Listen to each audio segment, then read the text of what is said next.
هیچ شغل مهمتر از خانواده، هیچ دوستی مهمتر از همسر و هیچ ثروت مهمتر از فرزند نیست. عرض ادب و احترام خدمت تمامی عزیزان، دوستان عزیز.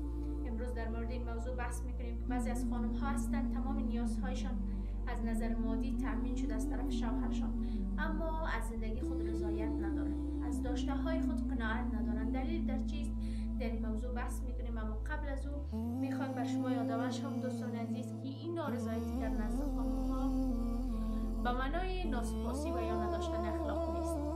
دلیل های مختلف در این قضیه دخیل است که در مورد هر کدامش بحث میکنیم. اولین دلیل میتونه دلیل عاطفی باشه. زنان معمولا نیازهای عاطفی، احساسی و ارتباطی بسیار قوی دارند. یک زن ممکن تمام امکانات مادیش فراهم باشه، اما قبل از او به توجه، محبت و حمایت شدیدا نیاز داره. محبت لازم از طرف شوهرش برش تامین نشده. شوهرش تصور میکنه که تمام نیازهای خانمم را برآورده کردیم، تمام نیازهایش را تامین کردیم، هیچ چیزی در زندگی خود نیاز نداره، تمام امکانات برش فراهم است، در حالی که خانمش این همه را بر خودش کافی نمیدانه، بنابراین قناعت نداره. اولین نیازش محبت است عزیزان. دلیل دوم میتونه عدم شناخت خود و یا نداشتن هدف در زندگی باشه. عدم شناخت خود و یا نداشتن هدف در زندگی باعث میشه این حالت بسیاری از اوقات در انسانها بروز بکنه. هیچ ربطی به عاطفه و محبت و اینا نداره. در اکثریت انسانها این حالت بعضی اوقات بروز میکنه. زمانی که این حالت در انسان بروز بکنه، انسان احساس میکنه که پوچ و بی هدف است، معنویت نداره، رشد شخصی نداره، بنابراین دائم خود را با دیگران مقایسه میکنه. دلیل سوم میتونه تاثیرپذیری از شبکه‌های اجتماعی باشه. چنانچه شما هم در جریان هستین دوستان عزیز، امروزه شبکه‌های اجتماعی تمام جنبه‌های زندگی را به صورت غیر واقعی بر ما نمایش میده و ما فریبی این زندگی ها را میخوریم، بسیار با آسانی فریب میخوریم. داشته های خود را، ارزش های خود را، سعادت خود را نادیده میگیریم، نمیبینیم اینا را، نعمت هایی را که داریم نمیبینیم. با کوچکترین داشته های دیگر ما حسرت میخوریم، با کوچکترین داشته های دیگران ما حسودی ما میشه، در حالی که خود ما چیزهای با ارزش‌تر از اونا را داریم. دوستای عزیز، خواهران گرامی، توصیه من بر شما این است که قدر داشته های خود را بدانید.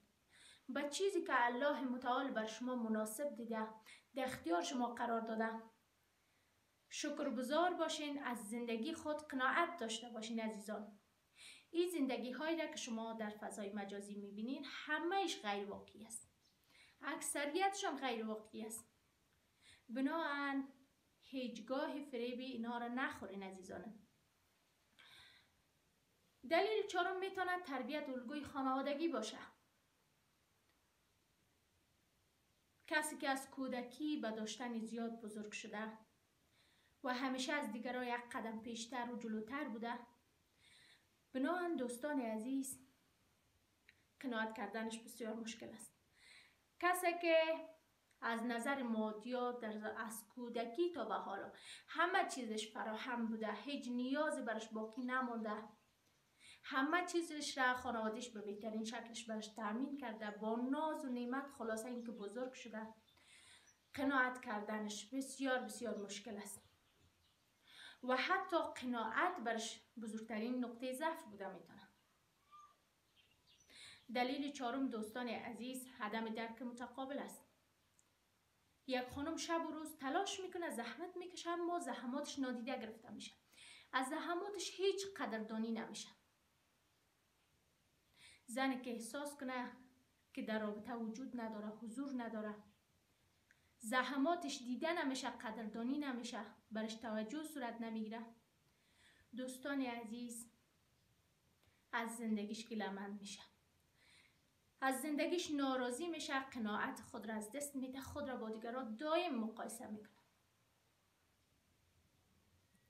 این را باید داشته باشین دوستان عزیز، یک زن قبل از اینکه دیگه امکانات را برش فراهم کنیم، قبل از همه به محبت شما نیاز داره.